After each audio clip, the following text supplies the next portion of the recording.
বন্ধুরা, তোমরা কেমন আছো? আশা করি ভালো আছো। আমিও ভালো আছি। আজকে তাড়াতাড়ি আমি তো কাজ থেকে চলে এসেছি।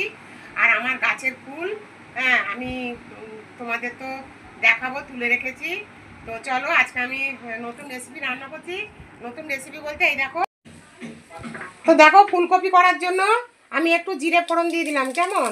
জিরে একটু ভাজা হবে। আর এই দেখো, আমি এখানে মাছটা ভেজে রেখেছি। এই যে মাছটা ভেজে রেখেছি এরকম লাল লাল করে। আর এই দেখো, আমি জিরেটা হয়ে গেছে, এবার পেঁয়াজটা দিয়ে দিলাম। কেমন? দিয়ে আমি পেঁয়াজটা একটু লাল লাল করে ভেজে নেব। এই রসুনটা একটু ভেতর করে নিয়ে আসতে হবে। এবার আমি এতে দিয়ে দেবো হলুদ আর সামান্য একটু গুঁড়ো লঙ্কা। আর দিয়ে দেবো একটু তোমার চিনি। আর এতে জানো তো আমি একটু পোস্ত বাটা দিয়েছি। কেমন? একটুখানি পোস্ত বাটা দিয়েছি এই কারণে আমার গ্রেভিটা দেখতে ভালো হবে আর মানে খেতেও ভালো হবে। পোস্ত আর তোমার তিল বাটা আমি একটু দিয়ে দিয়েছি। কেমন?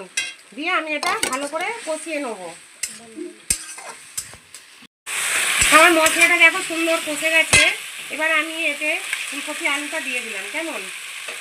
ফুলকপি আলুটা দিয়ে আমি এটাকে ভালো করে এবারে একটু কষাবো। এই রেসিপিটা না খুব সুন্দর খেতে। আর যদি আমার এই রেসিপিটা ভালো লাগে, দেখে পছন্দ হয়, তবে আমাকে একটা সাবস্ক্রাইব করো অবশ্যই। কেমন?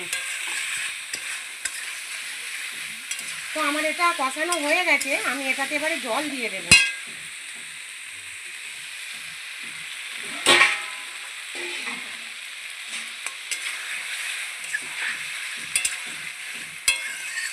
তোমরা এইভাবে ফুলকপি দিয়ে আলু দিয়ে মাছ দিয়ে করে খেতে পারো। একটু কাজু বাটা দিতে পারো। আমার কাছে কাজু ছিল না বলে আমি একটু তিল আর পোস্ত বাটা দিয়েছি, ওই জন্য কালারটা এত সুন্দর এসছে। তো দেখো, আমি একটু যেহেতু ঝোল ঝোল করবো, সেহেতু আমি এই জলটা দিয়ে দিলাম। এবারে আমি এতে মাছটা দিয়ে দেবো। কেমন? মাছটা আমি দিয়ে দিলাম। মাছগুলো আমি দিয়ে দিলাম। এবার ফুটে গেলে আমি নামিয়ে নেবো, কারণ আমার কপিটা আমি ভালো করে ভেজে নিয়েছি, সেদ্ধ হয়ে গেছে। আলুটাও আমার সেদ্ধ হয়ে গেছে। কেমন? এবারে আমি মাছটা দিয়ে, মাছটা একটু ফুটে গেলে আমি নামিয়ে নেব।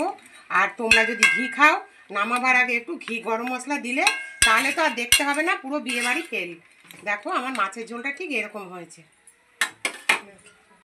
এটাতে আমি পরিমাণ মতো নুন দিয়ে দিলাম। নুনটা আমি একটু পরে দিলাম, কারণ নুনটা দিলে না কপিটা তো পুরো একদম গলে যায়, জানো তো, মজে গিয়ে গলে যায়। ওই জন্য আমি পরিমাণ মতো নুনটা আমি একটু পরে দিলাম, কারণ নুন দিয়ে আর আলুটা কপিটা ভাজা হয়েছে, জানো তো, ওই জন্য কপিটা সুন্দর ভাজা হয়েছে। এবারে কষানোর সময় যদি নুনটা দিই, আমার কপিটা পুরো গলে যাবে, ঘেঁটে যাবে। ওই জন্য আমি এখন নুনটা দিয়ে দিলাম।